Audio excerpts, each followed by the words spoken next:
Hello everyone and welcome to the Belgian Football Podcast. My name's Scott Coyne and I'll be your host for this episode. And joining me to review the week in Belgian football, which is Matchday 21 in the Challenger Pro League and Matchday 25 in the Pro League, is our very own in-house Mr. Joris Beck. How are you this week, Joris? All good. Genk won again, so nothing to complain about this season so far. Except, okay, there is a caveat actually specifically this week, but we might touch on that later on. There's always a caveat when it comes to your team, and we definitely will get to that. We also have, joining me and Joris to review the week in Belgian football, a very special guest this week, and it's very opportune he happens to be with us this week because there was a very important meeting that took place today, which we're going to get some insight into the inner sanctum from a little bit later on. We're delighted to be joined by Antoine Gobin this week. Antoine, who many of you will be aware, up until quite recently, well, at the end of last season, was running a Belgian club. He was running Beveren for the last 4 years, between 2020 and 2024. He's now outside football, working elsewhere, taking some time out. I think it's a case of you can take the man out of the football, but not the football out of the man. Would that be fair to say, Antoine? That would be extremely fair to say. Thanks for having me on, Scott, Joris. I've found myself watching significantly more matches, not because I have to, but because I want to. And so I've been able to actually go to matches in Croatia, throughout France as well in the last couple of months, purely as a fan. And yeah, my God, is it different than staying up late, making sure that I'm watching film. Yeah, I can imagine. We're absolutely delighted to have you here this week, actually, because I think there's some insight on a number of issues that's going to really add value to kind of our discussion this week. Incidentally, as well, I'm sure some people know this, but when Antoine was in post at Beveren, he was the youngest CEO in European football, weren't you, for a time, Antoine, I think, as well, which is a pretty interesting and significant stat in itself. It is. I don't know if it's the key stat when you look at when you look at a football club, but it was fun going into my first pro league meeting and people probably thinking of somebody's son when you look at some of the people that have been in charge of clubs for 20, 30 years. And then I think very recently somebody told me that not everybody approved of let's say my opinions during those meetings, but everybody knew that I would have an opinion when those meetings came about. So the fact that the same conversations are happening, the same ones that happened 5 years ago and the same ones are happening today, unfortunately also goes to show that just because you want to change something doesn't make it easy, at least in Belgian football, to do so. Yeah, and we're going to hear a little bit more about some of those inner sanctum moments, I'm sure, over the next hour or so on this week's episode. Let's dive into the guts of this, shall we then, guys? We'll start with the Pro League, match day 25. Results this weekend, Mechelen drew 3 each with Ghent. Club Brugge beat Leuven 1-0. Dender beat Phyllis Mazu's Sint-Truiden by 2-1. Genk beat Cercle Bruges 2-1. Anderlecht beat Antwerp 2-0. Kortrijk lost 2-1 to Union Saint-Gilloise. Westerlo beat Standard 4-2, and Beerschot and Charleroi finished 1 apiece. Why don't we just start at the top? We'll go to Mechelen and the Achter de Kazerne. Mechelen 3, Ghent 3. Benito Raman causing one of his old side all sorts of problems this weekend, getting in behind on numerous occasions, getting roughed up right proper along the way by some of those Ghent defenders as well, guys. And despite the fact Mechelen, we know they're on a really poor run of form at the moment, and the alarm bells are really ringing big time there. They were better, but they still managed to throw away a 2-goal lead late on, Joris. Yeah, and I guess there are some things to talk about there as well, talking about decision-making in general in Belgian football, maybe. But yeah, Yeah, indeed. Raman scoring 2 against his youth squad, former youth squad, 10 goals for the season as well. So that's, he's definitely on a good run. Nothing new there. Unlike, unfortunately for him, the whole squad, and for you, Scott, this last few months already now. Most surprising thing to see was also Herman scoring with a header. That was I did not expect to see that as well. But yeah, definitely a point that must feel like a loss in the end for Mechelen. From Gen's side, Raman having a good game also implied that both Mitrovic and Gambor really had a very difficult game at the back. Gambor then eventually scoring the equalizer, which is the discussion point. Of course, we'll get to that. And also Van Zijl scored his first goal, also against one of his former sides as well, of course. So and with some help of the Wolf, I dare to say, I guess there as well. Like he probably could have done a little bit better there. Even though, okay, I know I'm always quick at shooting at goalkeepers as well, but another day, another VAR controversy as well, of course. 10 minutes check for that final goal, and we're still not certain. That's the main thing, I guess. It was given, but we're still not really certain if it was the right decision in the end. So, tough one on Mechelen for sure. Have you been surprised, Antoine, by the kind of dip in Mechelen's form recently? I mean, obviously all sides tend to have a dip at some point, and they vary in size and scale of descent. But for a side that, are reasonably consistent most of the time, they're on their worst run of form in 8 or 9 years anyway.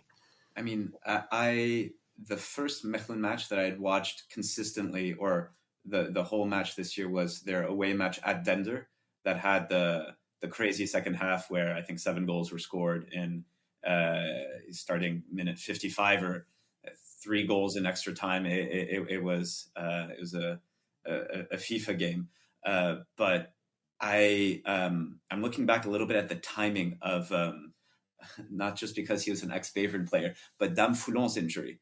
And that seems to actually coincide with a good amount of their lost points. I haven't gone through every match that they've lost points in, so obviously you want to think that they let 2 points away this weekend against Ghent. But they had finished the season so well last year, and they had started up and down, but had a solid run going into their cup win against La Louvière. And I sort of thought that was their click. They had kept a good amount of their squad, really quality players like Rafik Belgali, like Storm Hermans when he was healthy, Foulon, Mrapti. They were consistent players from the year before, and you would think that when compared to the average team in most leagues, specifically in Belgium, that has to reman half of their starting lineup almost every year, that between that and the stability at the coaching position, it's surprising to me. It's surprising that not that they haven't made a coaching change, far from that. I generally think I generally agree with the concept of try to do better with what you have rather than pick a new king and hope that he does better than your previous one. But just surprising. They don't have any red indicators in terms of their defense or games where they just seem completely helpless on offense. It just seems one day is massively different than the next, and that's been going on for 2 months now. Yeah, I think it's certainly driving Besnik Hazy round the bend. I think he always wears his heart on his sleeve anyway. He doesn't tend to hide what he thinks, and I think there's been as someone who kind of watches Mechelen quite closely for my own selfish reasons, because I do have a soft spot for them, and the city itself, as regular listeners will know, it's I think a source of real consternation to kind of lots of people. There's definitely a bit of tension, I think, long-standing between Besnick and Tim Matthijs, the sporting director there. I think there are quite a few unresolved issues, some of which have been aired quite publicly, I think, that are kind of still ongoing. When you look at Mechelen's upcoming fixtures, guys, they've got Union Saint-Gilloise away and Beerschot, and then probably the crucial game is the home the tie against St Truden. That's the one that you would imagine if they could get the 3 points there, then they're probably going to be okay. We very much don't know at the moment. Ghent, on the other hand, have got a busy schedule of a different kind. They've got the double header against Real Betis coming up, with Beerschot in between there. Any thoughts on that European game? Because that's a tough fixture for the Buffaloes, Joris. Yeah, well, I think any fixture is at the moment still a tough one for them, despite getting an important point here and ultimately that being a good a result also on the whole after the weekend still. But yeah, I mean, they fucked themselves, like Hazi would say it, already in December on that one, I fear. But yeah, this will be a tough one. Depends on how serious as well Real Betis takes it as well, of course, the Conference League. But same could go for Ghent in a position that they are in at the moment in the league as well. Where will they prioritize? What will they prioritize? Yeah, and just before we move on, if you get any thoughts on an ideal appointment at Ghent, Antoine, because they've normally appointments come quite quick in Belgium when changes are made, and it seems like Sam Barrow seems personally a little bit undecided on whether to remain in-house or whether to bring somebody in from outside. You know, a certain Karol Giret's name was mentioned quite prominently, what feels like ages ago now, but that file seems to have gone kind of quite cold. But looking at it from the outside, there seems to be a little bit of dithering there, and I think they need to come together and make a decision about that. I've heard Luca Elsner, and he knows the league. I've actually quite liked him I think the first role where, correct me if I'm wrong, the first role where he really took quite a bit of visibility was at Kortrijk. Is that right? Yeah. And right around that time, he took a next step and then went Le Havre and Reims. I think, obviously, I have no clue if he wants the job or not. I think the Ghent job, you have quite a bit of politics that you have to play around in terms of the direction, the general direction of the team, of the squad, of the club. But wow, what a fan base! What a stadium to play in! You know that they're going to be fighting for top 4, top 6, so European football every year. I mean, if you're, I think it does make sense for a coach like Elsner to want to be in that discussion. Yeah, that's an interesting shout, actually. Watch this space, everybody. Moving on, shall we go to the Jan Breidel in Bruges? Club Bruges beating Chris Coleman's Leuven 1-0 in what was a deserved and I think you'd probably call it a professional performance. By no means steamrolled Leuven, but doing more than enough to kind of get the points. I thought Maxim de Kuyper had a really good game, really strong offensively, and interestingly we saw some rotation from Nicky Hyan ahead of a massive Champions League encounter coming up against Atalanta, Joris. And of course, we can't not mention what was ultimately a deserved red card, despite what Chris Coleman thinks. More on that in a second, for debutant Thibaut Verlinden. Yeah, indeed. Many rotations, in between the cup semi-final as well, of course, and the Atalanta game. It's clear what they prioritized here, and it worked out as well, of course, rightfully so as well, in my opinion. But you still do see that a bit, I feel, in their level of performance as well. Again, nothing out of the ordinary either, but I do feel like there's quite a drop of level in their performances when they do rotate that much.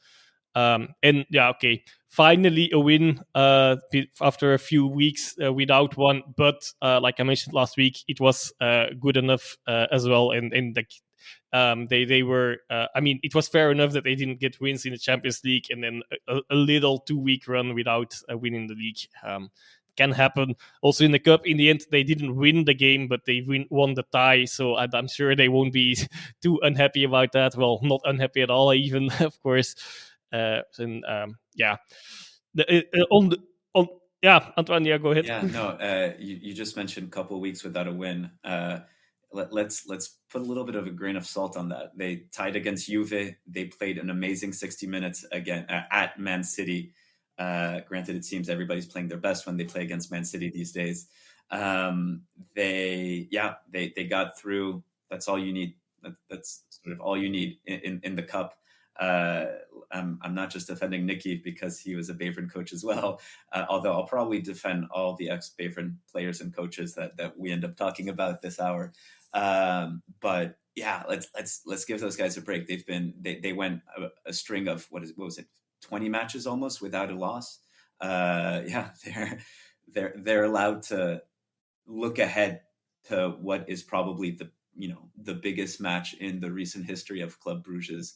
Already quite substantial history in a home and away versus a very, very, very strong Atalanta. Technically 2 years ago, they've gotten further already in Europe as well, of course. So it's still a very big game and a big tie, of course, as well. There's more money involved this year, so it's bigger from that sense.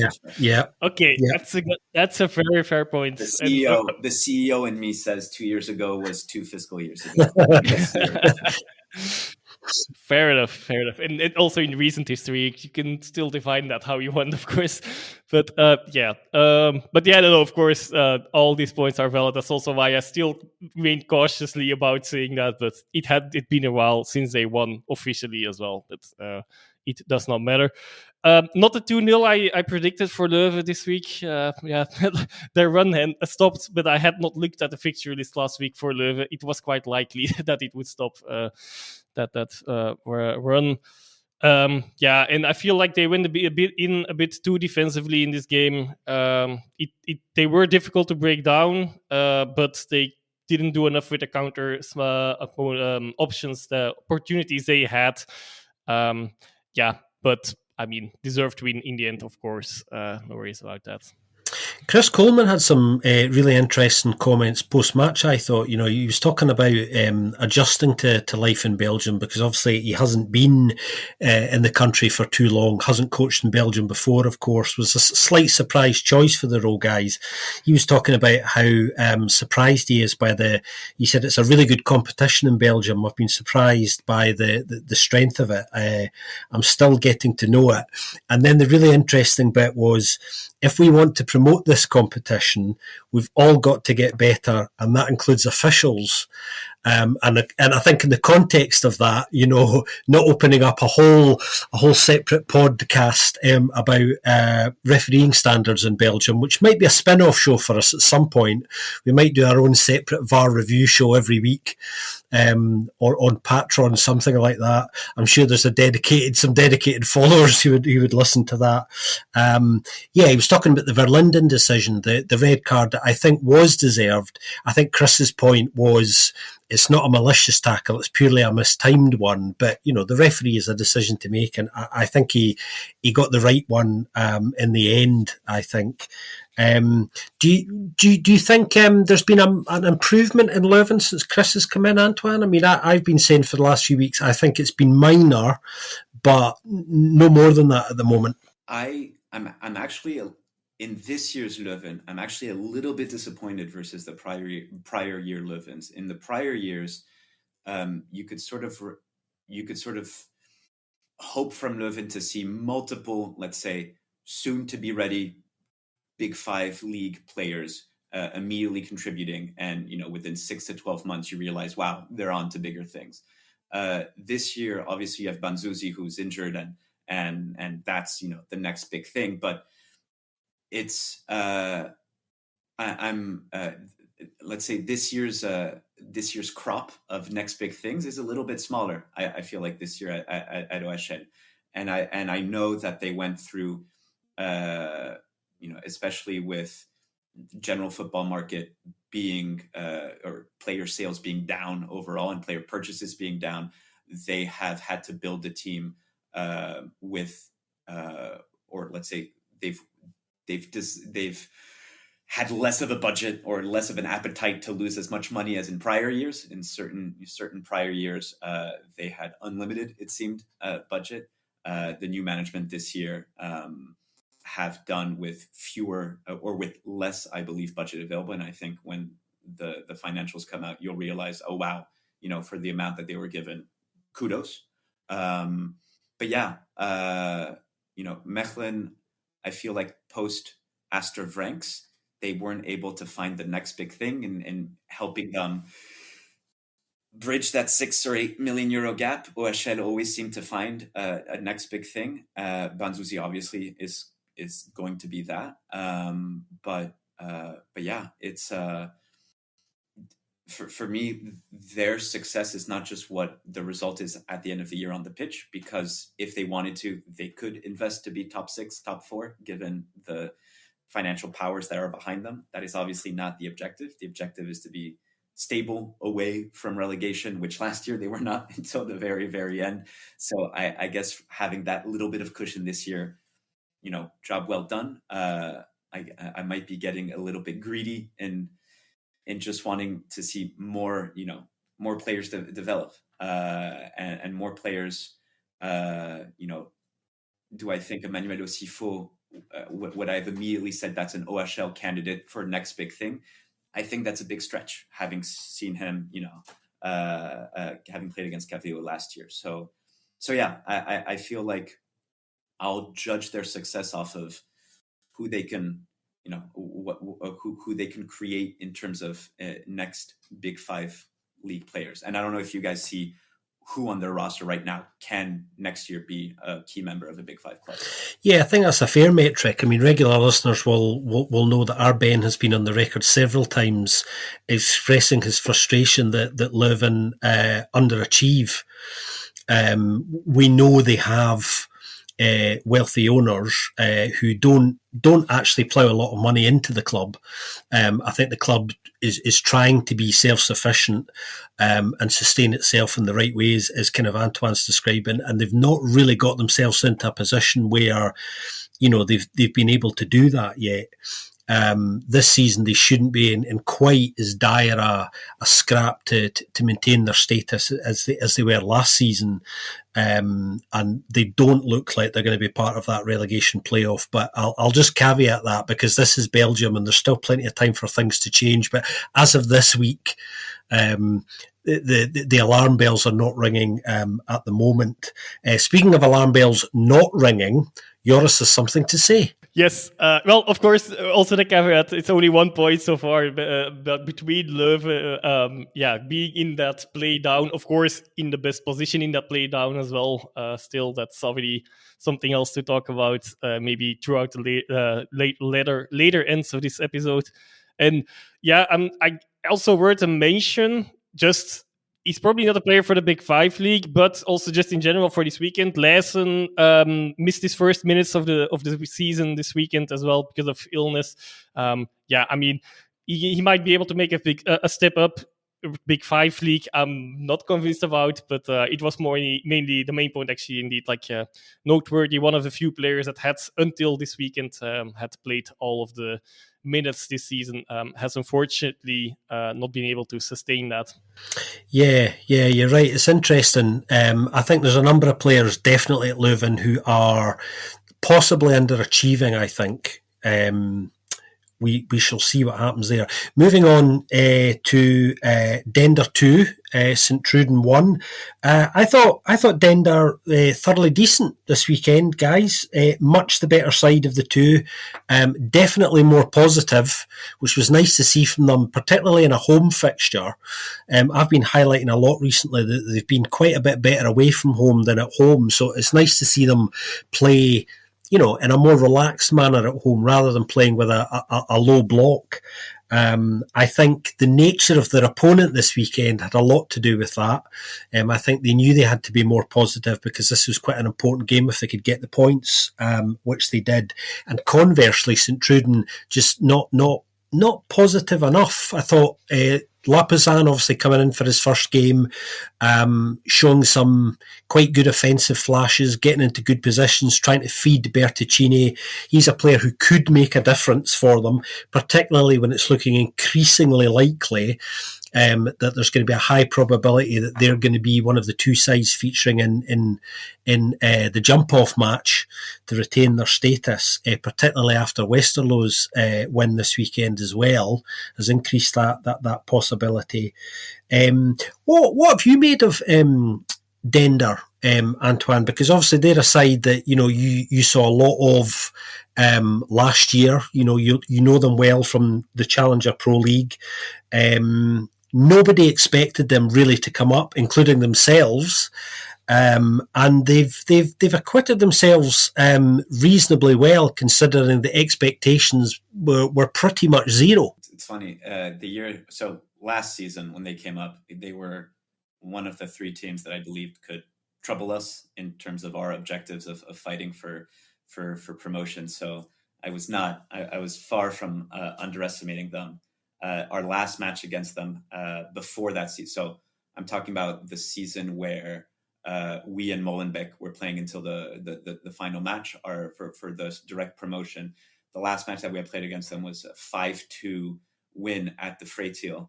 And I remembered seeing the beginnings of something at that club. They had underperformed that season. And then with the couple of players that they had brought on, with Timmy Siemens, having another year or a full year at the helm, I was not surprised. I was disappointed that we couldn't be closer to them, but I was not surprised by the success that they had, which is massively due to the leadership that they were able to have there from the sporting director. And this year, I mean, you mentioned that I've seen a lot of Dender. I've also seen a lot of them because three of their starters were Beveren starters for us, Bruni and Simba. And actually three players that I'd recruited, Bruni, David Rimchar, and Brian Goncalves. So we brought them because I brought them because we believed that they had 1A potential. Seeing them perform in 1A, even though Brian, it took him a couple more matches to get into the starting lineup regularly versus Rimchar or Bruni. Not surprising at all. Seeing them succeed with a coach like Vincent Evrard at the helm, really, really not surprising as well. He and Julien Gorius, their sporting director, obviously know each other well from Molenbeek. They know how they work. They know what is it that they need. When you look at Dender's team now and you compare it to the Molenbeek team that Evrard had promote, you could sort of tell the same sort of 3-5-2 inspiration with the concept of having wing backs going up quickly and high and still prioritizing defense, but having a little bit of freedom to go up, which was what he had with Edouadi back during the promotion year. That's what he wanted with Rimchar. I personally think, I also told Brian this, that Goncalves, I also told Vincent Evrard this and Julien Gorius, Goncalves is not a center back, he is a 6. You might tell me that he's never played 6 before. He grew up playing as a 6 in the PSG Academy. He bailed out some teammates playing as a center back, and turns out he was also pretty good center back, so that's where he stayed. But his left foot is really something else in terms of distribution. I feel like Dender very often when the matches where they've been completely dominated, they've bailed themselves out by they still lost, but they just went long ball direct, which is not the best way to work with, whether it's with a wing back like Rimchar or with a striker like Bruni. They require a little bit more time to build up in the midfield, to hold the ball a little bit before you send them not in the air, but through the ground, which is where a Kvet has been really good. Last year, from at a 1B level, they had Leonard Hens. I'm actually not quite sure what's happened to him now, but I also thought that it might just be that his teammates are better, but I thought that he would have deserved a more consistent chance as well in terms of being a distributor as an 8-10, playing for a team like Dender. I was not surprised by them continuing their positive momentum at the beginning of the year, and I think having 3 out of the first 4 matches won. I was texting back and forth with Julien and Vincent, essentially saying, you guys can, when are you guys going to readjust your objectives? But understanding that essentially every match won at the beginning of the season are points that now they are happy to have as a cushion when, let's say, the reality of the physicality of 1A comes back. They still have a lot of players on that team from the 1B team. And I think a lot of times it shows. I was hopeful that they would be able to stay up. In speaking with all the francophones that work in Flanders, all have a certain connection, so that it was easier to stay in touch with them. But it's nice to see that. I think their 1 win against Beerschot at home, away from being pretty much safe of the bottom 2, and then being a solid, I think they're 8 or 9 points clear of that 3rd place, of the bottom 3rd. It's, as you said, there's still quite a few matches left, but I think 4 more points doesn't get them out of the relegation playoffs, but it gets them clear of that, of the bottom 2.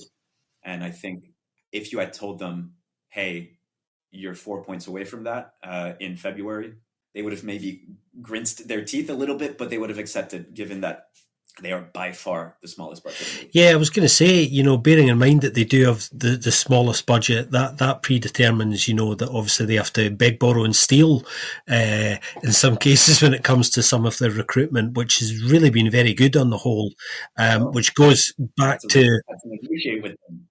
Had to negotiate with them, so I know what it is to beg to have them beg. Well, that's interesting, because what you tend to find in conversations, a lot of conversations I have with people around Belgian football, is what are perceived to be the smaller clubs, which often are, in terms of their size and their budget, do tend to recruit better, partly because they have to.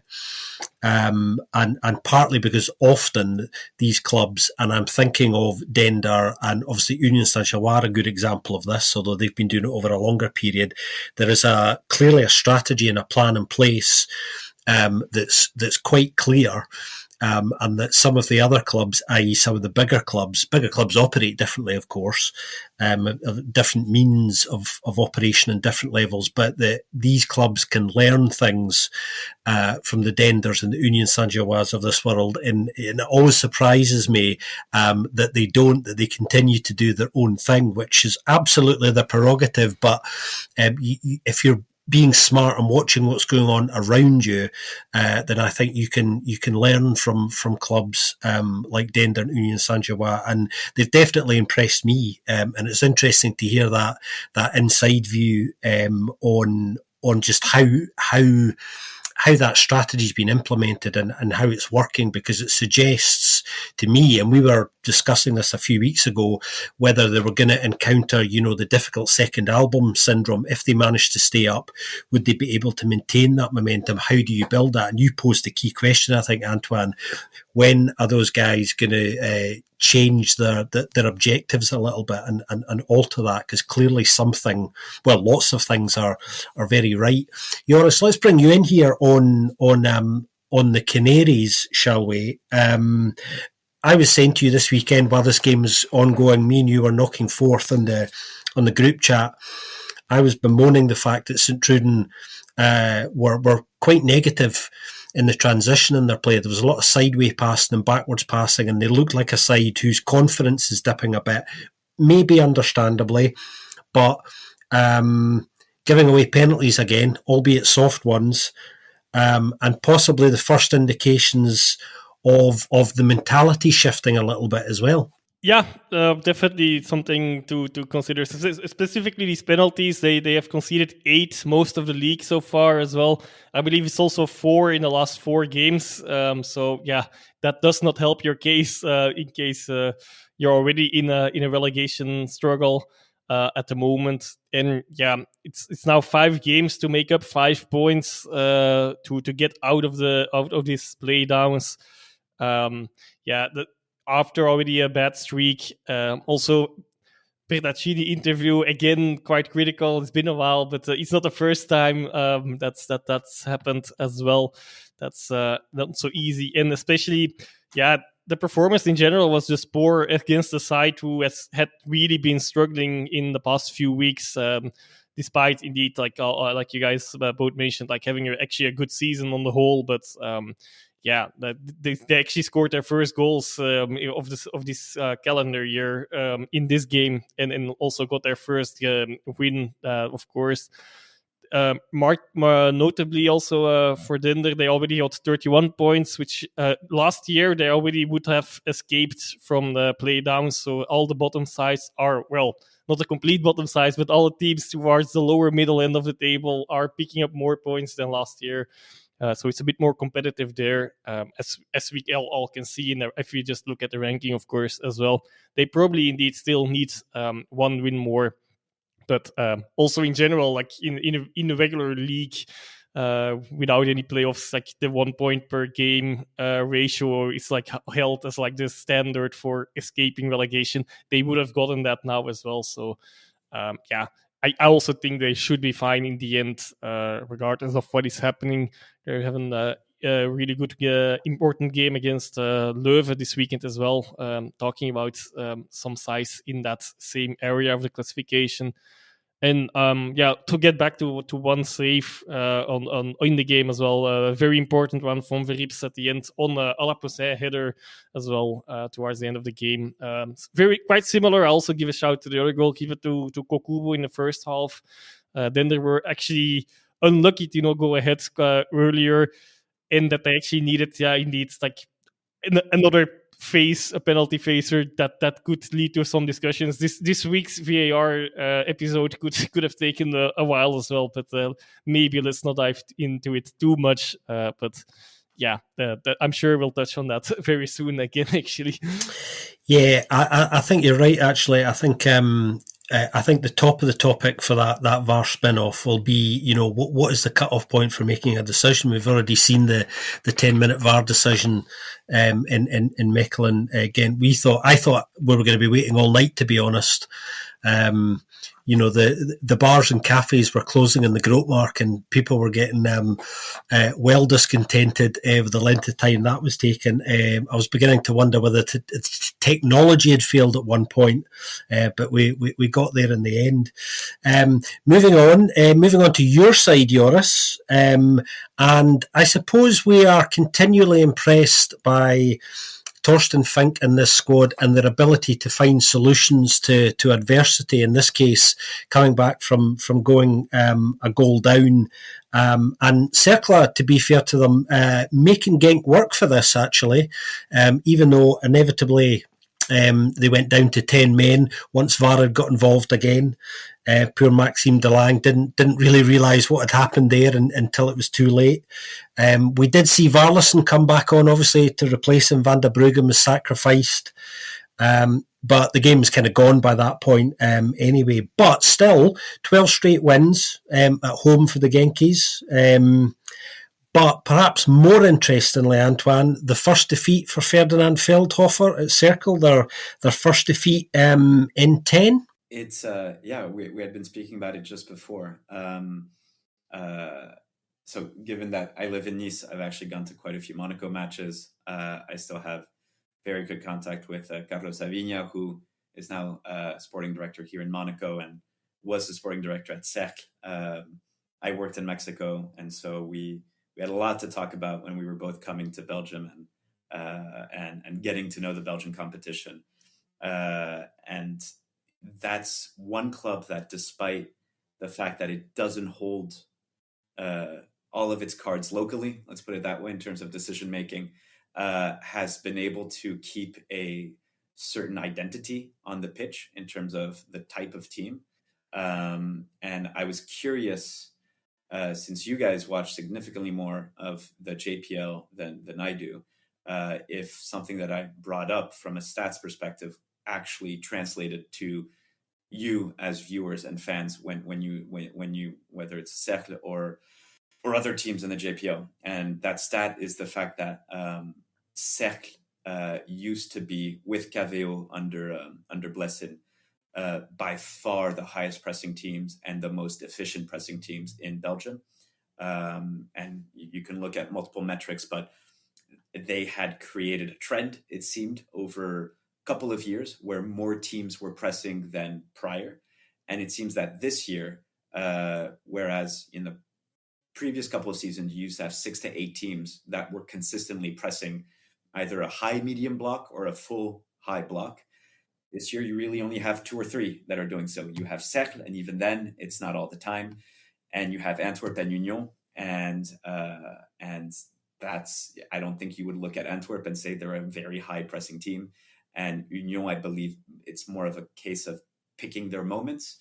And it's also a case of the fact that they have the ball so often that when the other team gets the ball, they try to counter quickly, and they try to counter Union through the sides or in the back and end up losing possession. So it's more of a press based off of positional play and less so of a real initiative to counter press after losing the ball.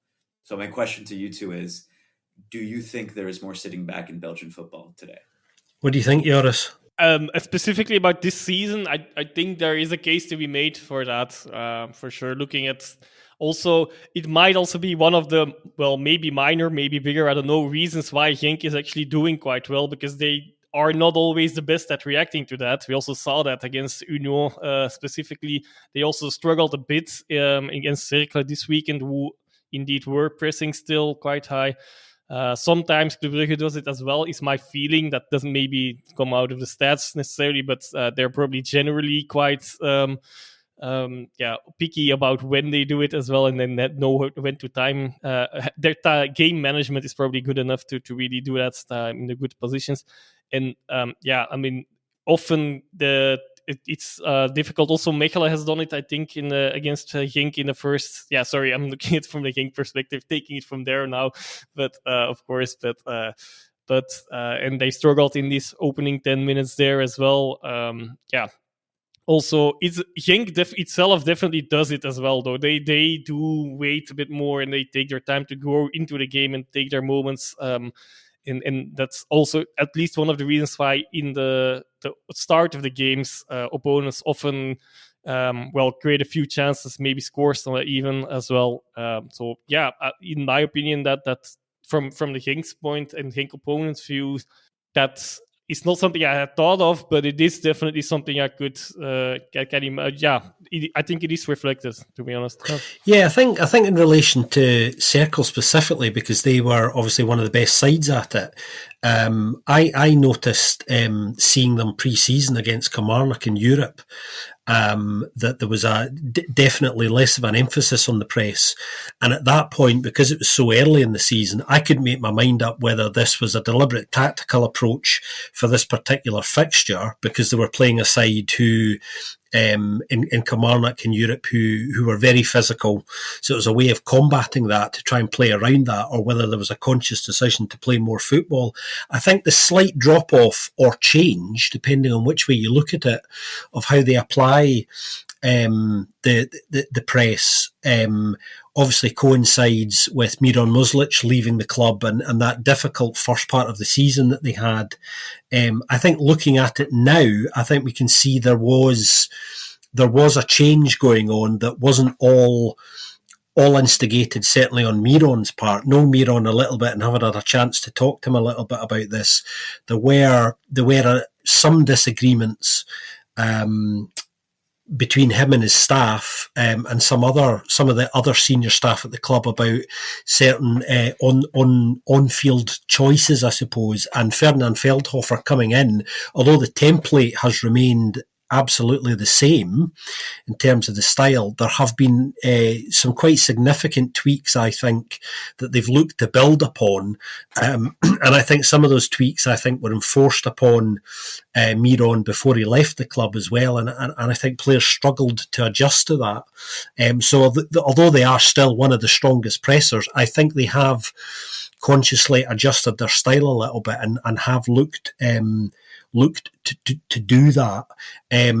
Is it a league-wide thing? I think it probably is. I think it is. Union under Alexander Blessum are very strong pressers as well, and I think they've adapted to a slightly less aggressive game in that sense under Sebastian Pocagnoli as well. I think there's, well, what some people might say, more football being played. I'm actually quite a big proponent of all kinds of pressing in the game. I'm not one of those people who tends to be quite negative about it. I think the game is much less generally now about possession. We've moved beyond a period where it's all about possession in different forms to be more about what you do with the ball and how you squeeze the space and where. So it's interesting that there are indications that that's being adapted across a number of clubs, and probably costing some managers their jobs along the way. It's definitely not a coincidence, Antoine. I think that Miron obviously lost his role at Circle once that change was made. Miron's always been a very strong proponent of a very high aggressive press, particularly in that final third of the park as well. And I think that did start to change, and that coincides, I think, with some of that squad not performing as well as they could and should have, albeit there was a big changeover in players. So it's a good shout, that, I think. Let's go to Brussels, shall we? One of the big games of the weekend. These two sides meeting for the second time in a few days, of course. Anderlecht getting the better of Antwerp twice, the second time in a week. Anderlecht winning by 2-0. Anderlecht not great in the first half, really. Big change in the second half. And I have to say, Joris, I mean, Anderlecht are just a different side when Dolberg's playing and when he's in the mood. Yeah, 2 games later in the future looks a lot different. Last week we were quite critical about Hubert in the crucial games coming up against Antwerp, and well, they've managed to go to this to squeeze through to the final in the cup, and they won this game ultimately relatively comfortably as well. And Dolberg indeed being crucial again. Like there's a massive difference with him in the side or not. Even if at times, like even yesterday, I mean, he was not so very present during the game, but he does take his moments. He is very efficient, and yeah, that's really showing. He's now also again joint top scorer of the league. It's already the 5th time that he scored at least 2 in during this campaign as well. So that's definitely, well, both showing that he takes his moments and also that he's not always there, I guess. Not only inside the games, but also lately, the last month or so, of course, through an injury as well. But also when he's playing, it's not always coming off. But now with the reinforcements they got in the winter, few of them, it seems to be clicking with Werder. That was a very brilliant assist, actually, on that first goal as well. Still skeptical about Anderlecht in general, playing out of the back. Still, they got away with a few in this game, in the beginning of this game. It's relatively ironic, I guess, then that they actually scored by Doumbia from Antwerp doing the same on the first goal, giving away the ball there too easily by a good press from Anderlecht, to be fair. But and then setting up the goal for Dolberg in the end. But the Anderlecht are a different side with Dolberg or not, for sure. Whether that's up only to him or the lack of someone else that could replace him when it's needed, that's another topic maybe even as well. I think looking at Anderlecht on the other side of the ball, the 2 young center backs that they brought, so Lucas Heya, I think I'm mispronouncing his name probably. The one that I'm most excited about is, I think, the guy that he just displaced on the bench, Giancarlo Simic, who who we had looked at when he was 17, when he was still playing in Primavera, in the optic that he could come to us on loan had we been in 1A. I think, especially after the De Bast sale, I think a lot of club recruitments, at least on the next level, they'll, if a center back has come out of Anderlecht, they'll look to Anderlecht for the next big center back again in a year or 2 years' time. And I think you could see that with them putting, I think, 5 or 6 million euros of that De Bast money into these two young center backs. I think they won't only make money off of them, but I believe fans will probably like seeing them. I think I remember watching a couple of matches earlier this year where Simic played both amazingly and frustratingly at times, because he can be brave on the ball as well. With a little bit of humor, I think the biggest transfer that Anderlecht made this year, however, was their new team manager, Martijn de Jonge. So shout out Martijn, who was team manager at Beveren for, I believe, 6 years, before getting the call to the bigger leagues and getting to travel Europe. I believe he was also the best man or in the wedding party for Dame Foulon. So there's a Beveren web throughout every single club of the JPL. As there should be. And for those who know their Belgian football history, they will know how important Beveren are to the general footballing culture in Belgium. A club with a history and heritage who've done things, by the way. Do you know what I mean? Those who know, that's for sure. How do you assess where Antwerp are at the moment, Antoine? Curious to get your thoughts on this. They've obviously pivoted from being sustained, or tried to pivot from being sustained by a very wealthy owner to address many of the still ongoing financial issues they have, to becoming more sustainable. They bring in the very famous Jean Kindermans from Anderlecht to overhaul and run the academy with a view to a much longer term view and a more sustainable model for the club's future. Some Antwerp fans a little bit unhappy with what they're seeing at the moment. Some of them not enjoying the football under Jonas de Rock. But where do you feel they are on this journey and this change in direction at the moment? You just mentioned Kinderman coming in for the long-term view. Long-term for a fan sometimes is 3 to 6 months, but long-term, unfortunately, is not that. And I think long-term means getting the young Reds up from Eerste Nationale to 1B, I would say in 2 to 3 years. But it comes with, all of that money that they made over the transfer window is both going to go into A, financing losses, and B, if they're very true to their vision, financing the academy and financing youth development, not just 17 to 20-year-olds, but 14 to 17-year-olds. And that's what costs a lot in the short term in order to get some returns in the long term. So how do I feel about it? I think, in the next 2 to 5 years, we'll be able to see the first fruits of their labor.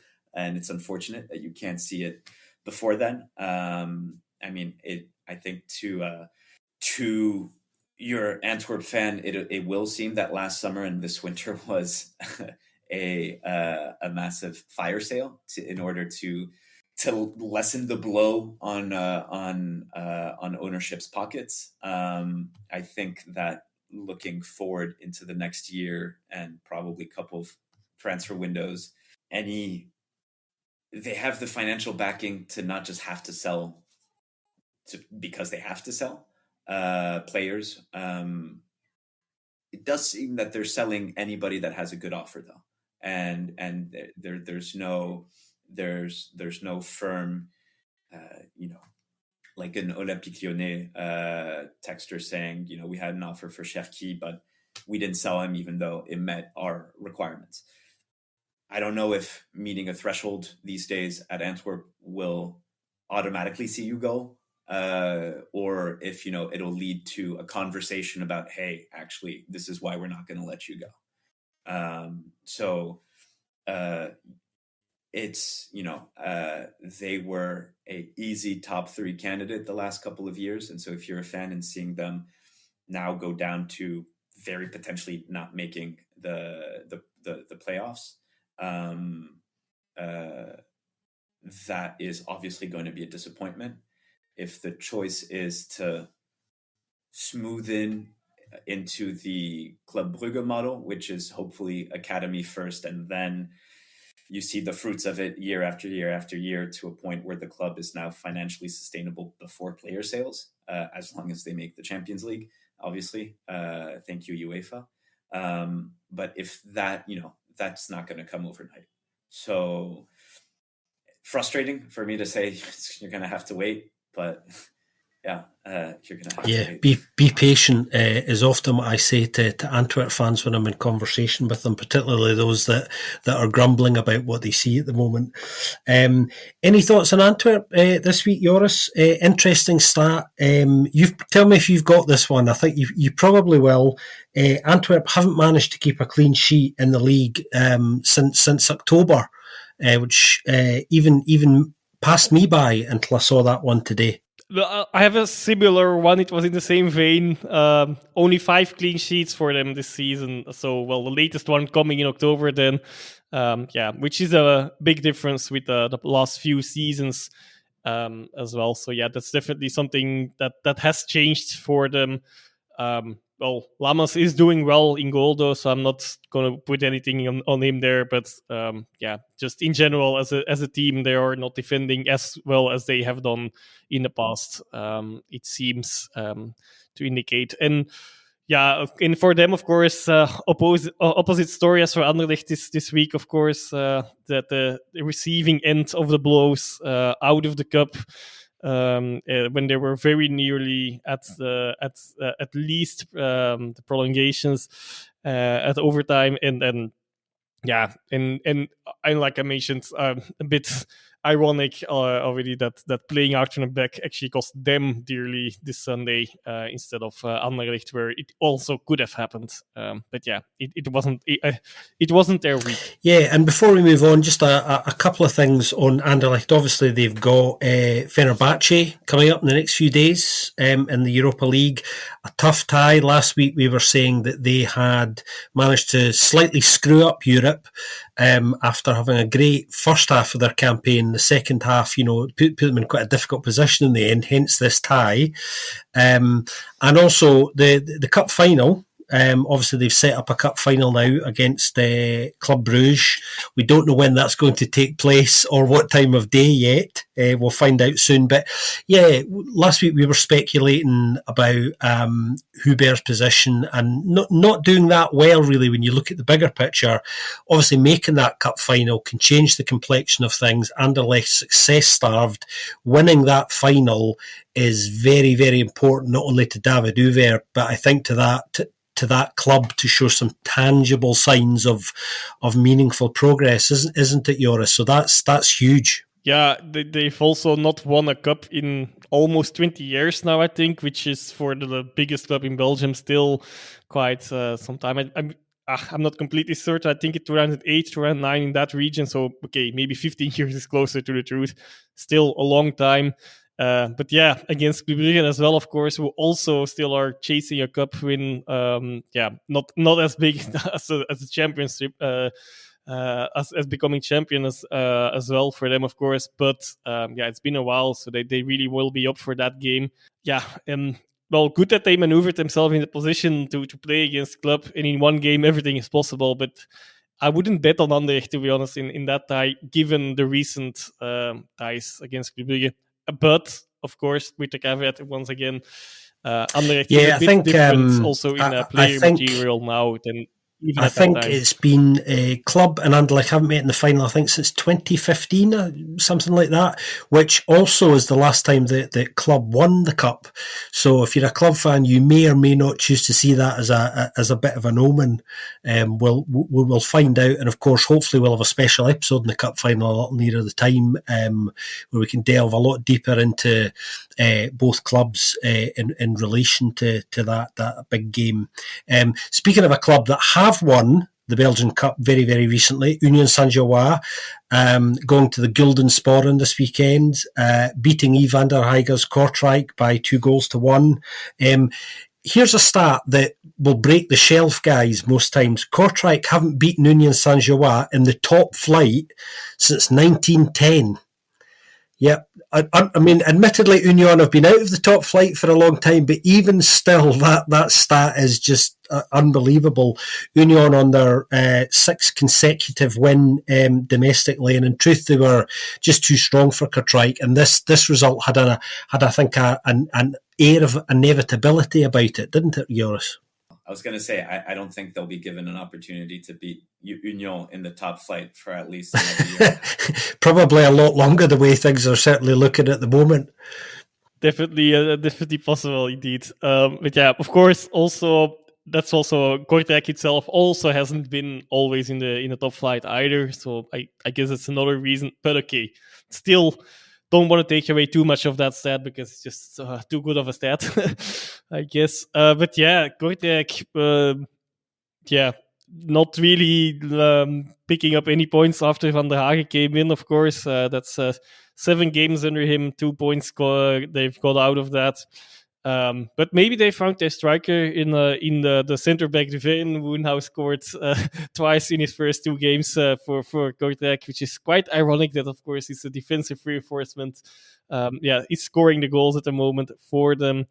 Although I have to say this game very caused Burgess quite some issues, quite some trouble, but yeah, he didn't take the chances that he created for himself, unfortunately, for Kortrijk. And to give them the chance, for Kortrijk, it's looking more and more dire indeed. I think the only thing they can still hope for is a massive Sint-Truiden breakdown as well still, and overtake them in the playdowns. It's not completely unlikely, they're not completely out of sight, but yeah. But on Union, their impressive run still continues, of course. That's 30 points out of the last 12 games. So 30 out of the 36 games, winnable points. 6 games in a row won now as well. It wasn't their best game by any means, but they never really were having any troubles either. Van Houten scoring his first goal of the season, and I mean it deserves a mention just by the sheer beauty of it, I guess. It was definitely a really good hit. But yeah, Union definitely still the most informed side. I believe these 12 games are the ones since end of October, I guess. So I think the first one was the defeat from Genk, 4-0, and since then they're also the best team in the league, also in the points haul. But somehow both Club Brugge and Genk are not doing that much worse at the moment. But that's still the reason. It looks like these 3 teams really are on top of the rest at the moment. That's definitely the case. Will it also be the case at the end of the season? We'll have to wait and see, of course. Yeah, I noticed Sebastian Pocagnoli was saying after this game that he's very satisfied with the way the team is evolving at the moment.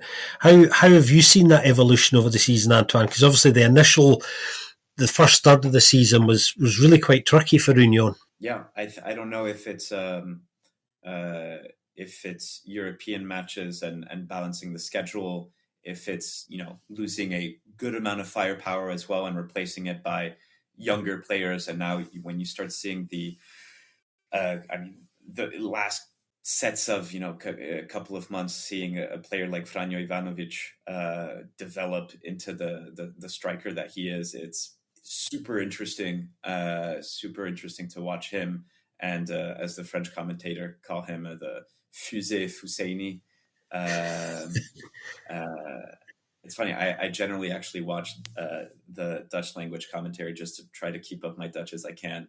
But the Brussels team's French commentating team on DAZN are always a lot more enthusiastic to comment their team. So I switch back and forth. But that duo up front is completely opposite to how, for example, a Dolberg plays up top for Anderlecht. So it's really interesting seeing and even how if you take Vermont and I just said Vermont because I'd been looking at Club Next players that went up to Club Brugge, but seeing the Youth Glass and the Club Brugge striking force versus the Anderlecht one versus Arauco d'Arrêt versus Union, it's very interesting how you have very different complementarity and very different attacking tridents or solo players or duos in the top 4 teams, and how they, at times, it has looked, like without Arauco d'Arrêt, Genk seemed like they could create but not score.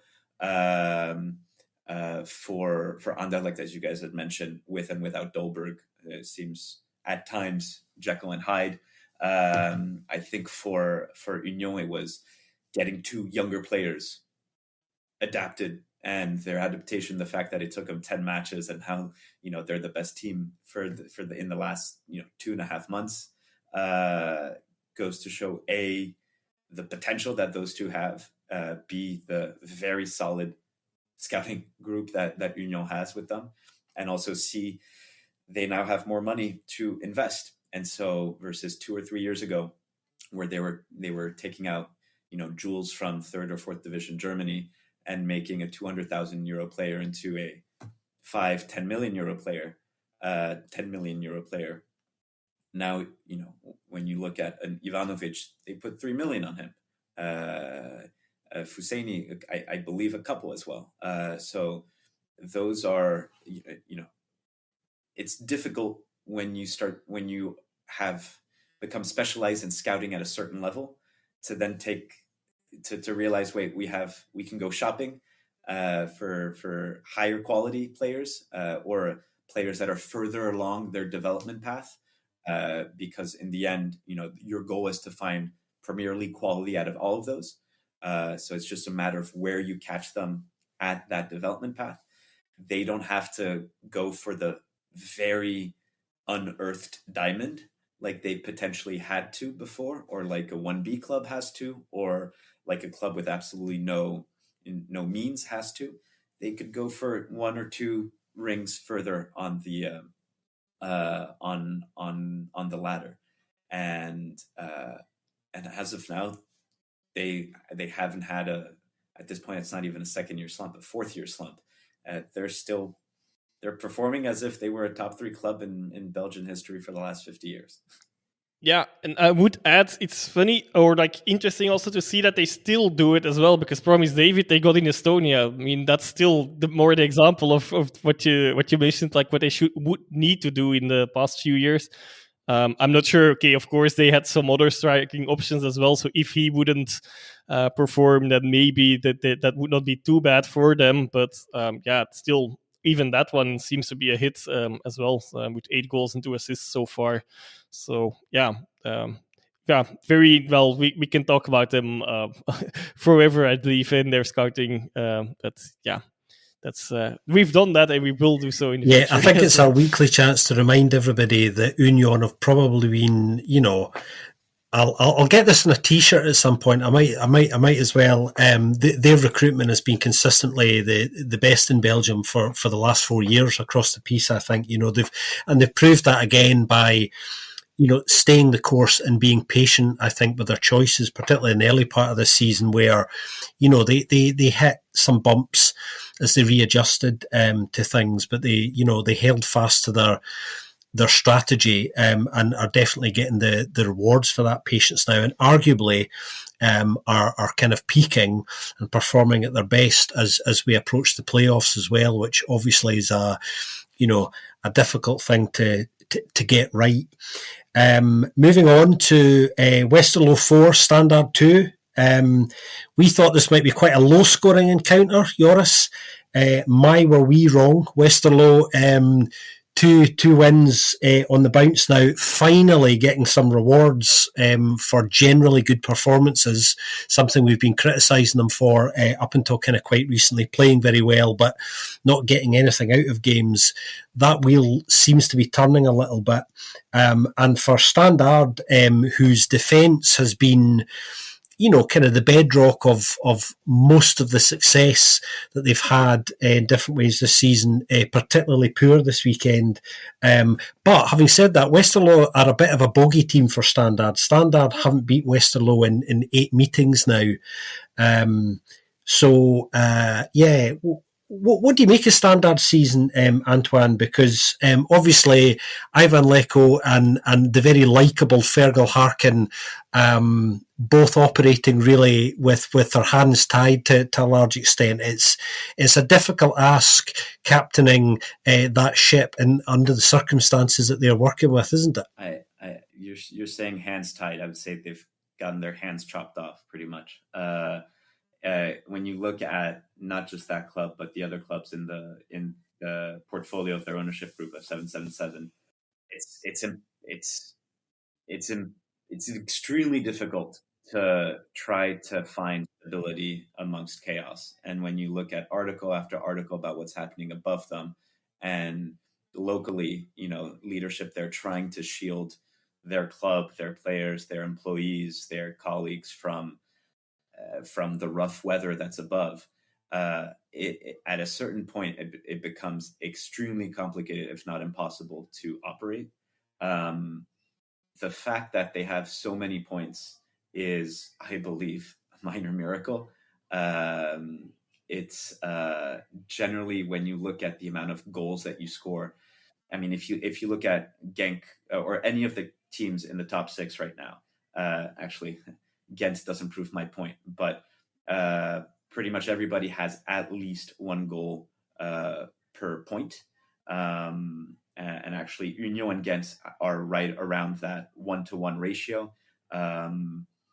You look at let's look at the bottom of the standing.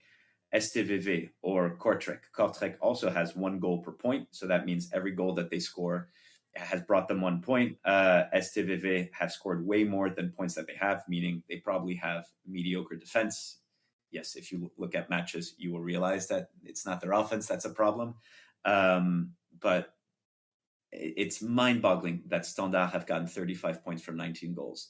That means the amount of 1-0 victories or 1-1 draws or 0-0 draws or 2-1 victories. If you're a Standard fan, I'm not telling you anything new, but the amount of, you would assume that to have that amount of points, it was Ajaccio a couple of years ago when they got promoted into Ligue 1 from Ligue 2. Sorry, I know this is Belgium, but I'm French, so every now and then I have to talk about France.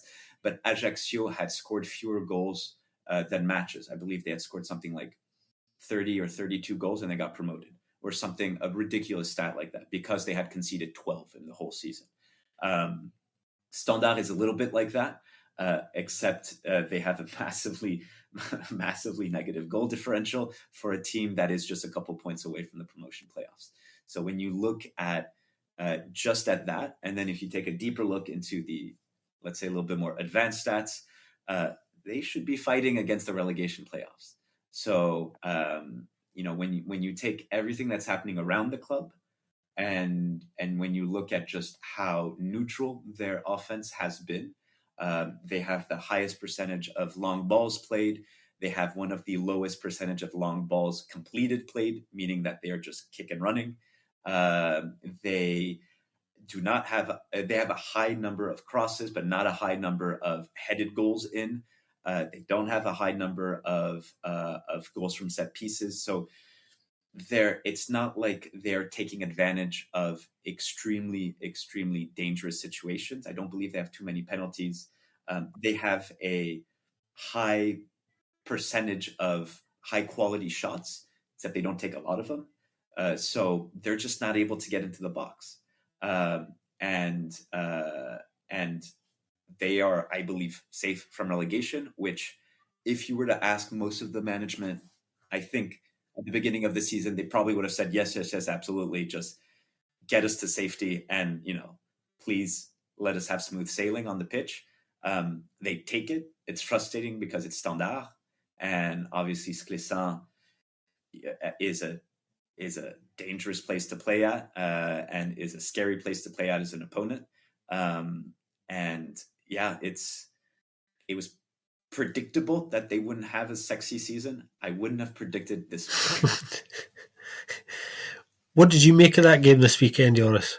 Yeah, we didn't expect them to this many goals in this game, I guess, even though Westerlo, without a defense, I kind of expected them to concede some because, so all of Vuskovic and Bayramu already were there. They were suspended, and Lapage, who they brought in, also was suspended, and they found out really late, which is a bit unprofessional maybe though, but that he was suspended only on Friday. I believe they discovered this. Well, we saw it in a file, I guess, because I don't think there's much secrets around that as well. 1 point on Standard as well still. They actually have the second most penalties in the league as well awarded, so at least I want to counter that point quickly. With 7, because I remember Tsekiri has quite some goals, but also quite some from the spots as well. But yeah, for Westerlo, of course, a really good win, jumping out of the playdowns for now. 44 goals scored, but also 44 against. So yeah, indeed, you can see where the issues lie. But with that many goals scored, still having not a positive goal difference at least is quite remarkable. But for Standard, not a good repetition as well, of course, before their final 5 games now, which, as we've touched on before in recent episodes as well, are basically the Champions playoffs for them before the Champions playoffs start. And they are starting ultimately on that streak outside of the playoffs, so that it will be extremely difficult for them to get in there, even though we do know they can beat any opponent, especially at home. But to do it 5 times in a row relatively consistently, I'm not sure if they will be able to squeeze in still and then overtake Ghent. Not that Ghent necessarily have a very easy schedule either. They at least play the top 2 as well still, and maybe some others as well. I don't have their schedule completely in my head now, but tough to get into that race trailing behind for sure. Bazunu also debuting with 4 goals conceded. That's not a great start for a goalkeeper. Not that he could do much about most of the goals. Maybe Frigan's one, where Frigan got a rebound. Maybe could have pushed the ball better there, but yeah. I had a question. I think you guys both followed it well enough, and they dove into the stats to make my question I had lined up. A bit of a stupid one, but still, I'll ask it. When is the last time Standard have conceded 4 or more? At least it's 4. been a while. No clue. It's actually not been that long ago. That's why I actually thought like I actually wanted to ask it. It was in November, I believe, against Ghent, where they were beaten 5-0. So that also shows that in 2 games they conceded 1/3 of the goals they've conceded all season so far as well. So that's fortunate for them, of course. They've only had 2 matches this year where they've scored and not gotten a point, and both of those were against Westerlo. Yep, as I was saying, definitely a bogey team for them. There's no doubt about it. The final game in the Pro League of the weekend was in Antwerp at the Olympisch. Beerschot drawing 1 each with Charleroi.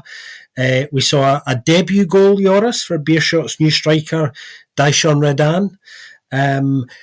Probably a fair result, a draw over the piece this game, but I think probably a missed opportunity for Charleroi to make up some ground. Once again, every time this season, it seems to be the case when they're really going into the mix of, or have the chance to get into the mix of the Champions playoffs, they are not taking that chance, even if it's against arguably the worst opponent in the league, even though their levels of performance, as we've touched on, have improved a little bit, but not well. They're not getting that many points. The Charleroi really should have won this game for that chance to still be alive. There's still a slim chance, of course, but it would be good to get into that 1 game radius of overtaking and leapfrogging at the moment Ghent, or whoever it would be, Ghent or Standaard at the moment, or at another site at a later stage potentially. But yeah, Beerschot, they are all but certain now of playing the playdowns. I mean, that's literally mathematically speaking. Of course, everyone knows they will be, and that they will most likely be not will not overtake any side anymore this season. But yeah, Charleroi, Kone having a nightmare in this game, I guess. With both with that goal already at that phase, but also in general, not both is the wrong word, but like in multiple phases, several phases during this game, he was off it, literally off the ball as well sometimes, and trying to play out as well. It paid him dearly as well. But Stulic, on the other hand, has now 7 goals in 9. It's also his only 7 goals, but actually is one of the informed strikers of the league. Who would have thought we would say that about a Charleroi striker this season still, before those 9 games, which is also the reason why they're at least not in a worse position than they are at the moment, where they actually crawled out of course, as well. But once again, not really getting to the mix by not winning this game. I was actually surprised to see how long it's taken Stulic to adapt. He was on quite a few clubs' radars when he was still in Niš in Serbia, and when he came over to Charleroi, I thought it was good business for them, and I thought that he had the physicality to make it in this league. So the fact that it took, I think he came in the winter, so I think it's taken him 18 months, but. I think he's showing what he's still young. What is he, 23, 24? He's got plenty of time to still develop. I think Rick DeMille has done a great job over there. I think he is to thank for a lot of the positives that you're seeing over there, both, when he came right around the relegation playoffs last year. And if you look at Charleroi team and the money that goes into it, I think top 6 is a stretch. So I think where he has them right now is a good place vis-a-vis, not overperforming, but also not underperforming. I think Beerschot, I think selling Verlinden and not really replacing him is also quite a strong statement in terms of ambitions for this year and going forward.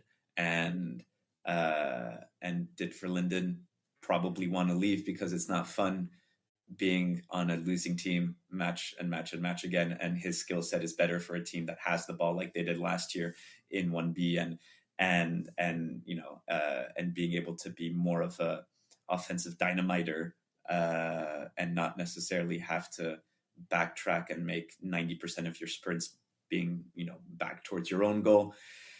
Sure, but I think that's a statement, saying we know that staying up is going to be pretty much impossible. And they had a striker lined up as well on transfer deadline.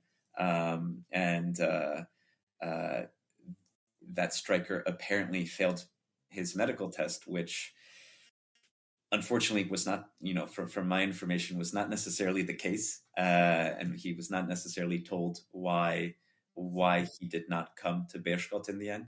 He was excited.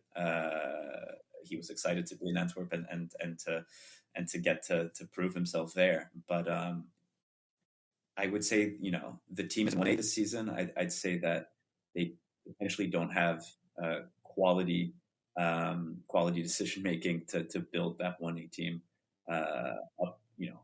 I've heard from quite a few players over there, or players that have echoes. They're saying that it's still chaotic, and when you look at new management coming in the summer and then getting replaced again. Again, we were saying about Standaard trying to find stability on the pitch when you have instability on above you. not easy for the players and for the coaching. Yeah, very, very, very difficult for anyone to work under those circumstances. That's for sure. Speaking of difficult work, there was a big news story today. We had the latest Pro League General Assembly meeting. We were expecting this a few days ago. It was delayed, but it did take place today. The only topic of conversation was, of course, the only one that really matters at the moment, the pressing one of league restructure. We know that DAZN have won the contract for the next 5 years. They will remain the rights holders to cover the live action in Belgium. But as of the moment, we still do not know what the format is going to be. Certainly not for next season, but the next 5 years, the length of that contract. There was a very interesting, just a bit of context for everybody, there was a very interesting email that arrived in the inboxes of all 31 professional clubs across Belgium on Friday, which you can see online if you go and Google it.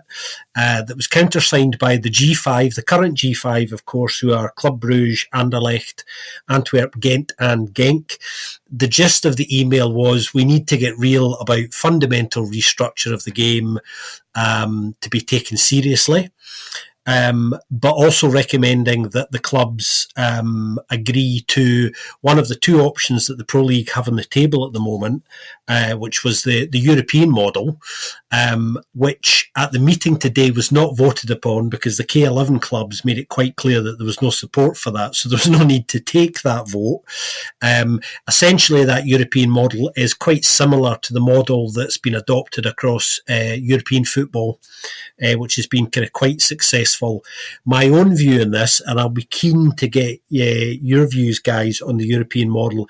I think this European model being transferred to the operation of a domestic league is really very problematic on a number of levels, and on the whole, not a good model for the majority of clubs on the whole. But it's perfect that we have Antoine here with us, because over the years, Antoine will have attended many a Pro League General Assembly meeting and be able to give us a little bit of an insight into what these meetings and these discussions are like. So I haven't spoken to anybody in the last couple of days about.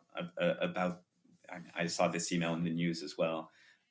So disclaimer that this is purely my perspective and not that of anybody at the league right now. Or at any teams, but when I arrived, it was post expansion to 18 teams with the idea that within a year or within 18 more months, it would go back to 16 teams. So already the conversation was about TV rights distribution, 16 versus 18, because that first season post COVID, the two teams that had gotten promoted, so Leuven and Beerschot at the time, went without essentially 1A money for that first season. They took a huge pay cut and a huge haircut on their TV rights in order to play in first division and in order to just speed along the process. I believe in one of my first meetings when I spoke up, somebody from a G5 club told me that we were in this position because of me, because of Beveren at the time. To which another member of a G5 club said, guys, Antoine wasn't here. It wasn't him. And so I realized quite quickly some of the tone that some of these leaders might take behind closed doors. And also some of the very healthy dissent that others, within the same group, whether it's K11 or G5 or that it wasn't, I know that the email was sent by the G5 to the rest of the to the rest of the league. My experience is that out of those G5, you could most probably talk to a couple of them that would have differing opinion, but said this is, but that this was what's best. So despite despite us having to make concessions, this is what the group has agreed to. We've been speaking about format for now 5 years, and even before that, 16 versus 18. At times there have been discussions about 12, even, or 14, even 12. I'd said if I had brought up with another ex-director, Serge Beirens, who was at Molenbeek before, and then went to Danes.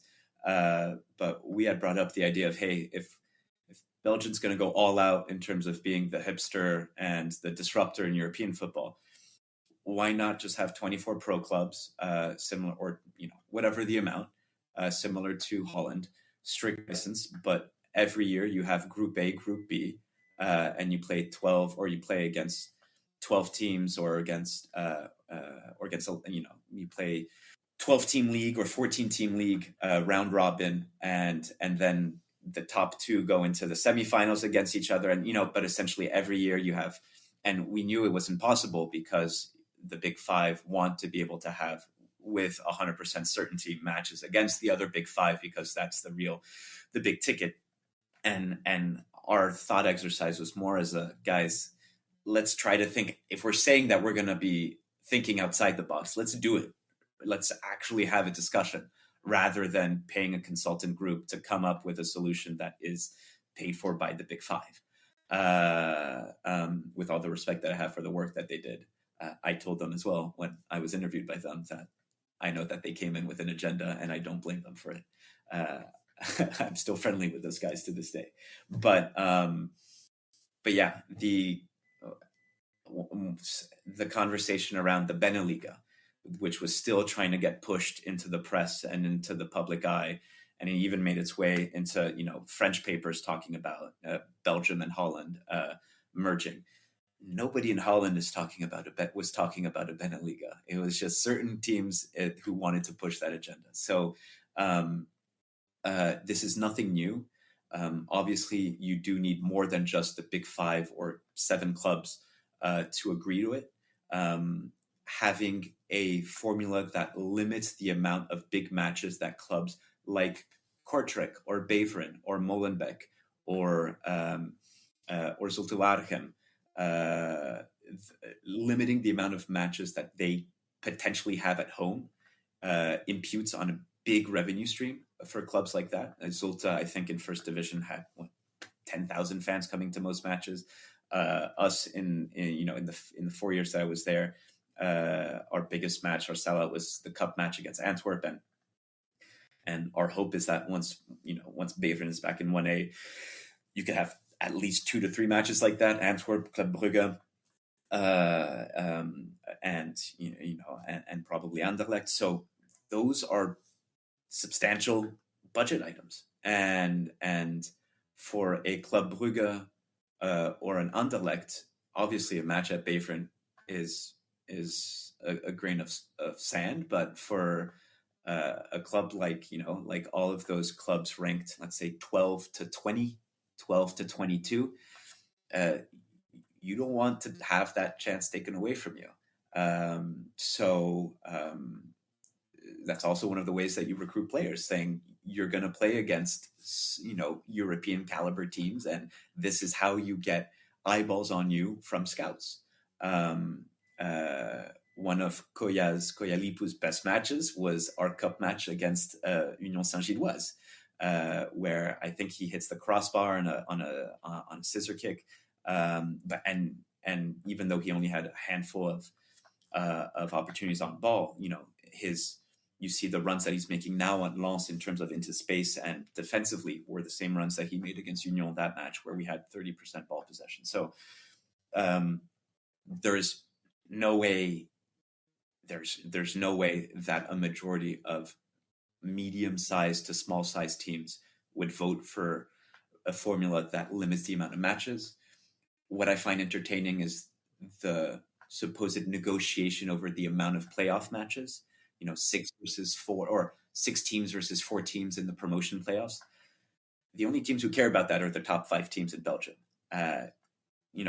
Clubs like a Kortrijk or Zulte or Zulte Waregem or I don't know,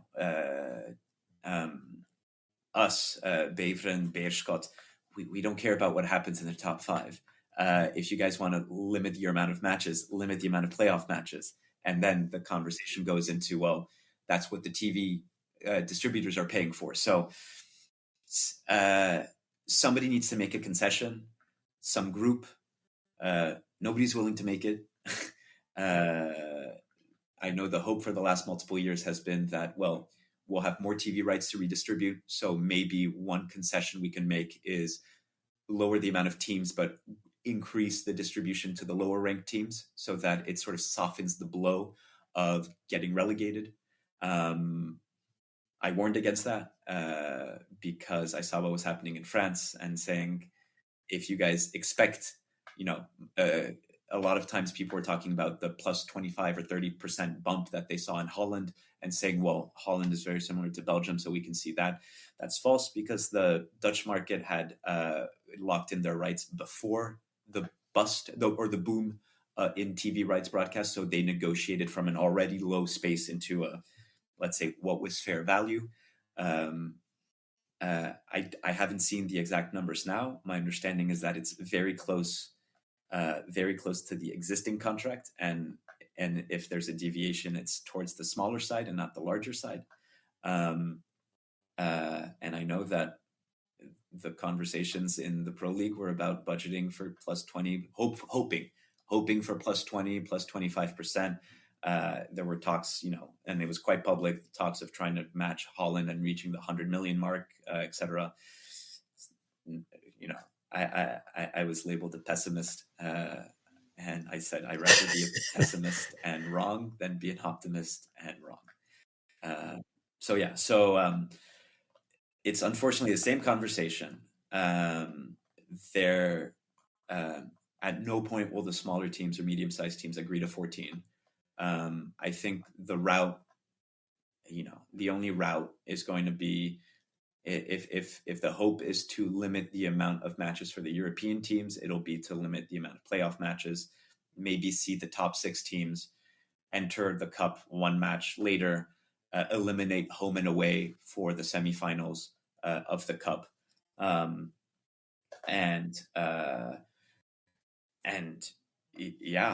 That's, unfortunately, that's the reality. If you look at France or Holland, Holland has, or Belgium is the only team in the West that has a playoff system. And it is the only country where the league and the major teams will say no TV rights broadcaster is going to pay for anything other than playoffs. So the response to that is I think the league structure is something we talk about at least 3 or 4 times throughout the season and get asked about regularly, isn't it, Joris? So my question to you, Joris, is who's going to concede where, and where are we going in this? Because we're now in the realms of the clock's ticking. DAZN have been told they will be given certainty by the end of this month, and looks now like the only option is some form of what is actually quite minor tweaking to the current format. No fundamental change. Yeah, I don't expect anyone to concede at any point, and potentially the small minor thing minor. Maybe it's not a minor thing, but I could see the halving of the points in the playoffs being eradicated, but it doesn't change anything on the format. Well, on the bigger issues of the format, I guess. But yeah, also, on your first question or original question, it's ridiculous that system to try to get a European Cup system to be like a league format. You don't throw away a league format for a cup format in any way or form, in my opinion. Which, I mean, arguably maybe with the playoffs it's more or less moving towards that already, but not entirely for sure. It's still very, very different. And yeah, I mean, on that question, they should not do that. I hear there's still something on the table, with some tweaks, it's still possible.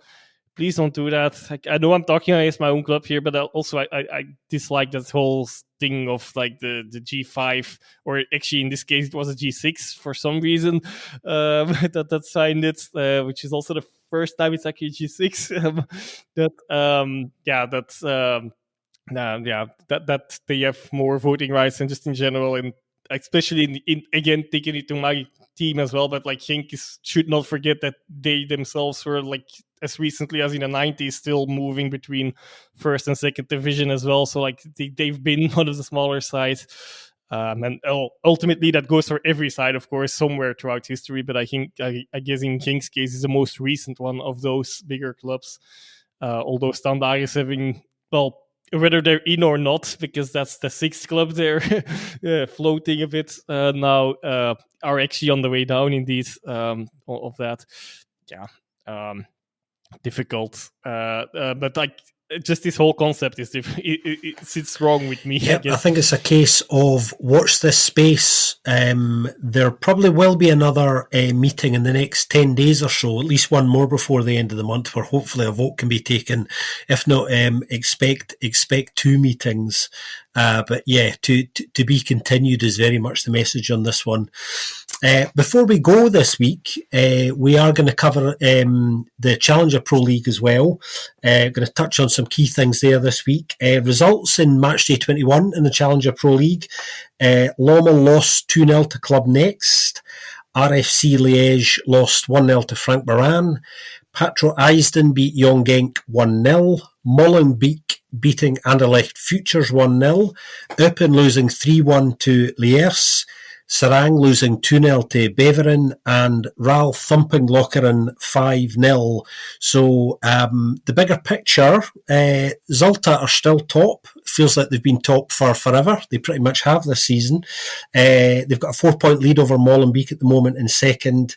Ral are in third, breathing right down Molenbeek's neck, and Young Genk remain in the drop zone.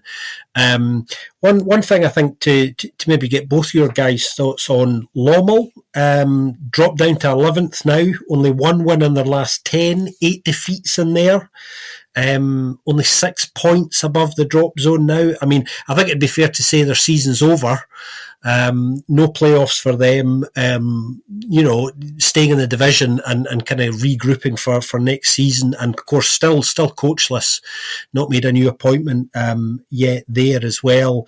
And a couple of brilliant goals in the Ral game. The Ral and Lokeren, Jordi Leongola's the first of his 2 goals. My word, was that good. Check our social media out. We shared that. That's just, that's well worth a look. As is the 4th goal in that game, the free kick, Ivan Botella. Really, really good hit there. Two technically brilliant goals. But yeah, curious to get your thoughts on Lommel, guys. And also, Antoine, Beveren and the playoffs. So let's talk with the unbiased perspective. I didn't believe in Lommel's, let's say, they've had in the past multiple years a very soft, or after having very good starts, they went soft for 5-7 matches in that winter, heading into the winter break span. So I thought it was that 3.0, and having watched some of their matches, I think you can see a sort of a trend of teams that barely miss out on promotion the next season is brutal on finding your mojo again. And they had such a good season, and they were firing on so many cylinders, and the players that ended up staying, and there were some important players obviously that left, whether it's Derman or whether it's Saleh or whoever it was, but they already as a club have a lot of turnover just based off of what their strategy is for that club from an ownership perspective, to the frustration of the fans and people alike who care about the club. But as soon as that, let's say, that winter spiral continued into January and now comfortably into February, looking at their schedule, they finished with Molenbeek and La Louvière in the last 2 matches. So they are most likely going to be fighting it out for direct promotion. And the match before that is Young Genk. So you mentioned that 6-point cushion. Young Genk or Genk has too much talent on that team and too much money invested in their academy to see that team relegate, because it would be a minor catastrophe from an economic perspective in terms of the value of all their players. Think about all of the young players that they have right now, and not just Caretsas, but even a Penders, who the previous season had been the goalkeeper, and think about all of those players who will say, I'm fine with being in, playing in 1B, being on the bench in 1A, and knowing that so many talents before me made that step up. A lot of those players probably won't stay if it's SN Nacional. And that is a huge risk for the Genk Youth Academy, which, when you ask scouts, or when they go and play in tournaments in the US, our sister club is Beveren's sister club is, I keep on saying ours because I'm still a Beveren fan at heart, is Real Salt Lake. When the Salt Lake guys see, when the youth coaches play against, or the scouts see the young Genkies, U14s, U15s, 13s, whatever, it's one of the best youth academies in Europe. And that for me means this, essentially the team's too big to fail, young Genk. So I think that's why they went with a coach. I know Johan van Hulst very well. I've met him multiple times, given his past in Beveren. He lived around here, and he's somebody that I got to know to also understand sort of the past of Beveren, and a very good football mind.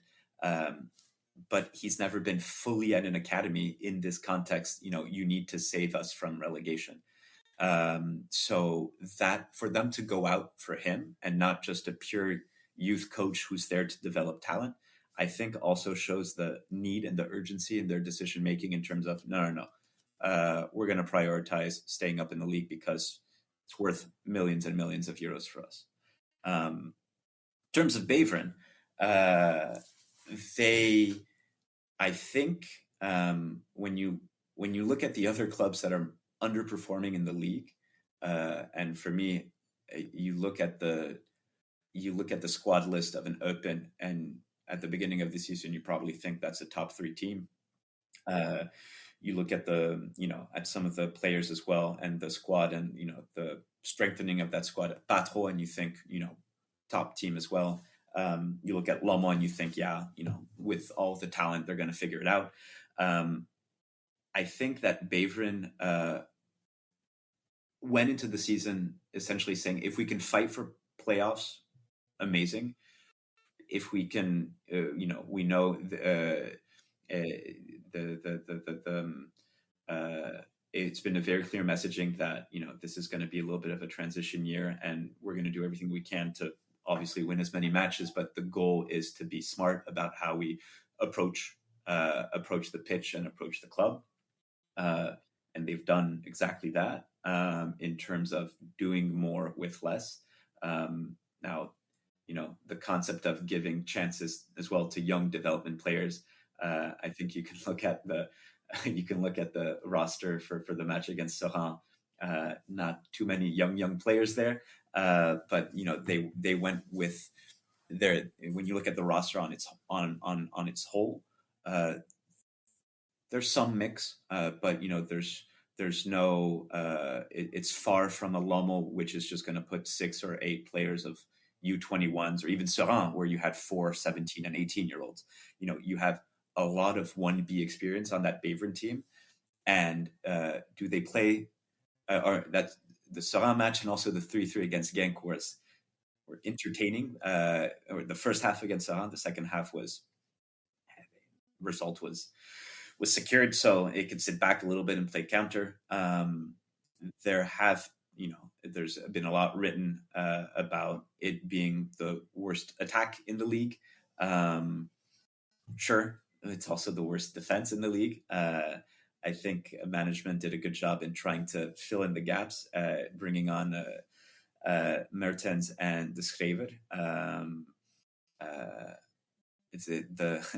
Guillaume and I met at the Pro League Awards a couple of years ago when Tierno got best player and Bo got best goalkeeper, and I was in line behind him, and I saw him hesitating about getting a dessert or not, and he didn't go with the dessert.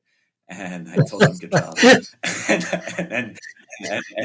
and we chatted. He's a nice guy. I saw him actually when I went up to Beveren earlier this year, right when Dender was going through what they went through. So I told him, "You should join this club. It's a fun club, and and you will not have the problems that you've had the last couple of months. If you seek stability and a place where you can enjoy football and not have to think about what happens after or around the pitch, then join Beveren.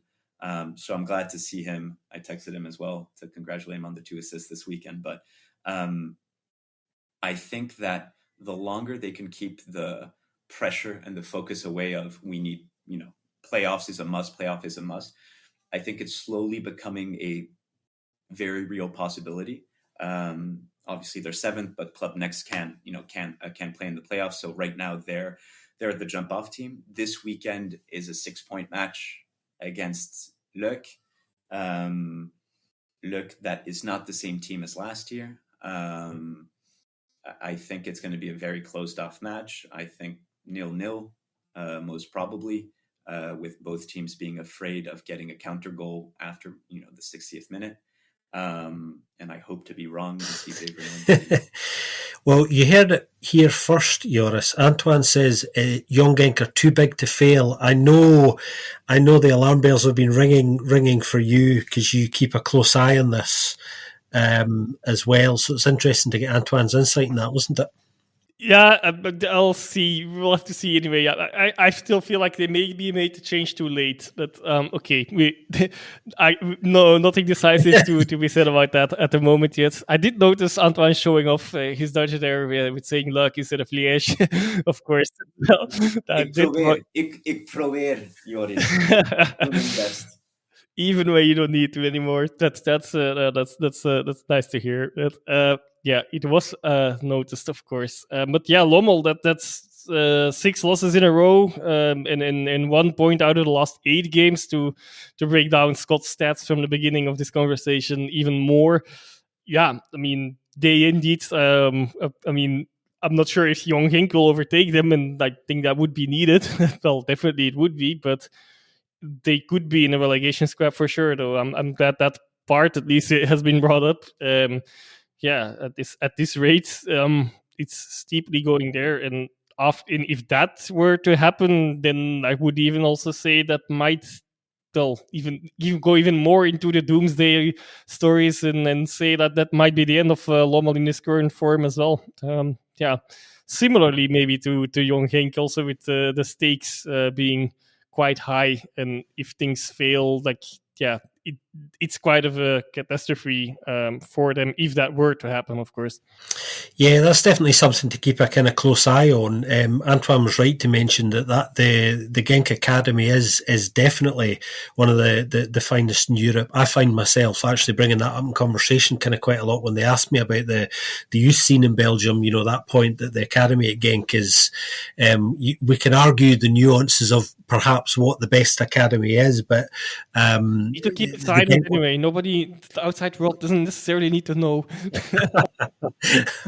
It's the only world I deal in now. That's my problem. It's a very small world, but a very nice one. Which brings us full circle. That's it. That's the week in Belgian football.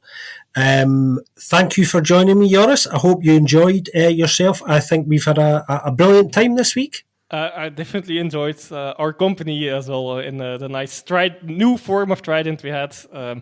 Of course, Ben, if you're listening, we still want you back. I can never replace Yep, and of course we extend our very generous thanks to Antoine for giving us his time and joining us. I'm sure Antoine will be back to join us again, actually, because this has been a great episode. And as we were saying at the beginning, you can take the man out of the football, but you definitely can't take the football out of the man. So I suspect Antoine will be joining us again at some point. Hopefully you've enjoyed yourself this evening, Antoine. Thank you so much for joining us. Thank you for having me. This is an episode that I will not be listening to since I hate the sound of my voice. So I'll just read the angry messages about, about why is it that you're giving some random French American a platform once again. Well, it might interest listeners to know that I force myself pretty much every week to listen to Joris's edit to double check it. So I've gone from hating my own voice to tolerating it. Hopefully everyone else has got used to tolerating it. If you do like what we're doing here at the BFP, and we know that quite a lot of you do, please feel free to leave us a little review on your podcast platform of choice. That always helps new people find us. And if you really, really like what we do, and there are some, you can buy us a coffee at our Buy Us a Coffee account, which, as you know, goes a small way to meeting some of our ongoing production costs here. But yeah, what a great episode this has been this week. I think we've all had a great time, and hopefully you enjoy listening to some of Antoine's insights over the next few days. So whatever you're up to this week, everybody, take care of yourselves, and we'll speak to you very soon on another episode of the Belgian Football Podcast.